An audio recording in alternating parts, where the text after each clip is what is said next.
Okay, so this is for the reflections in science teaching between last year and this year. And Dr. Wong, I hope this works for my reflection. It should be better than reading a boring paper. Okay, first of all, we got all kinds of inquiry going on.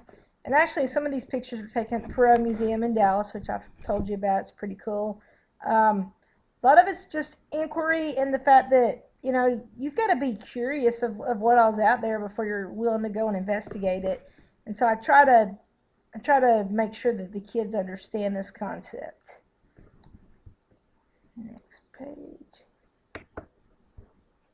Okay. And again, it's all about, with physics and IPC, it's all about playing with objects and see how they're related. You can get your force and your mass, work and distance.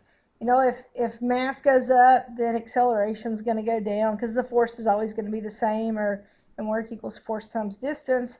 If force goes up, the distance goes down. They increase and decrease by the same proportion because the work doesn't change.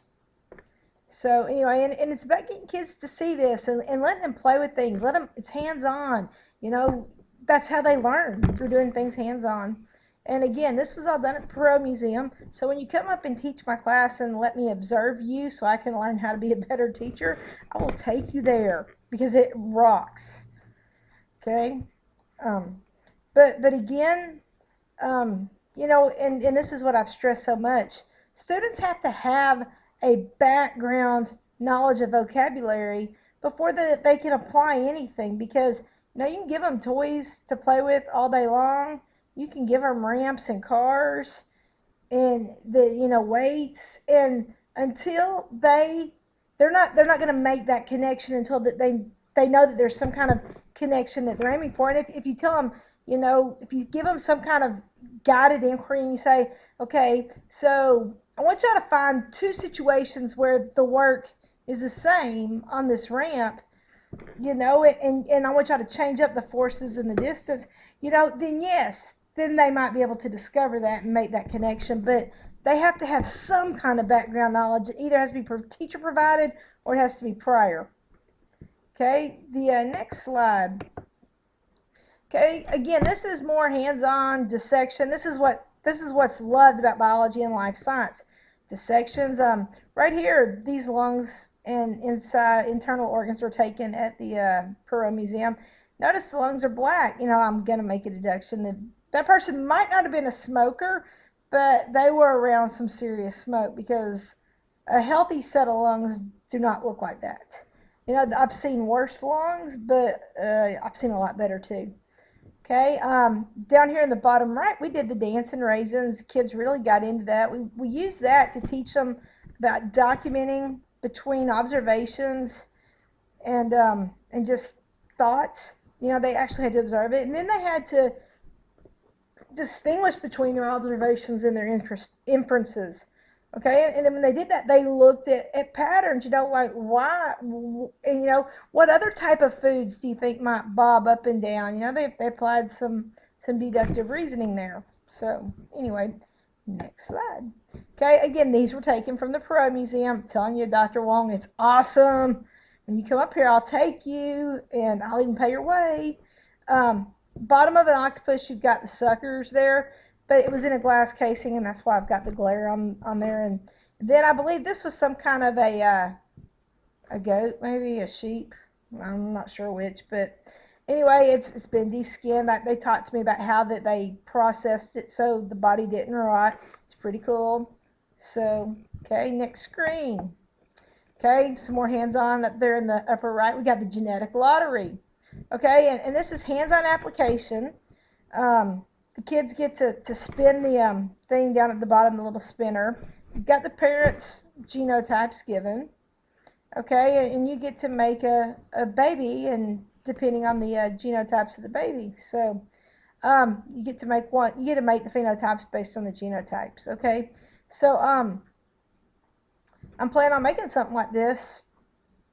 But I use this to show the example of how can I get a baby dragon with purple wings when mama has green wings and daddy has green wings. And wings were actually represented by the B allele. And so, if you have two recessive alleles, if mommy gives her little b and daddy gives his little b, then baby's going to get little b, which will be homozygous recessive, which would be for purple wings. So it's kind of neat. And in the bottom left corner, that's actually part of my capstone project. It's the Jello experiment, and I used this early on in the year to help kids figure out not about the old type of scientific method, but just scientific investigation processes. They have to know control group, they have to know independent variable, dependent variable. But in this was a pretty wicked experiment. The kids, we had holes, and they were all punched by a straw, so they were all the same size, and it was Jello, all the same type of Jello. If you notice, the one labeled A is the control. That's where I put distilled water. Okay, in B was one type of detergent. The yellow was C, and it was another type of detergent. The red on the bottom was another type of detergent, and the one on the right was the other type of detergent. And through all of this, how come one detergent makes a bigger hole than the others, and definitely bigger than the control group? Well, in seventh grade, we really don't talk about enzymes that are present in, don't talk about enzymes, period. But I kind of explained to them about enzymes being present in laundry detergents, and that's what helps break down the germs and stuff.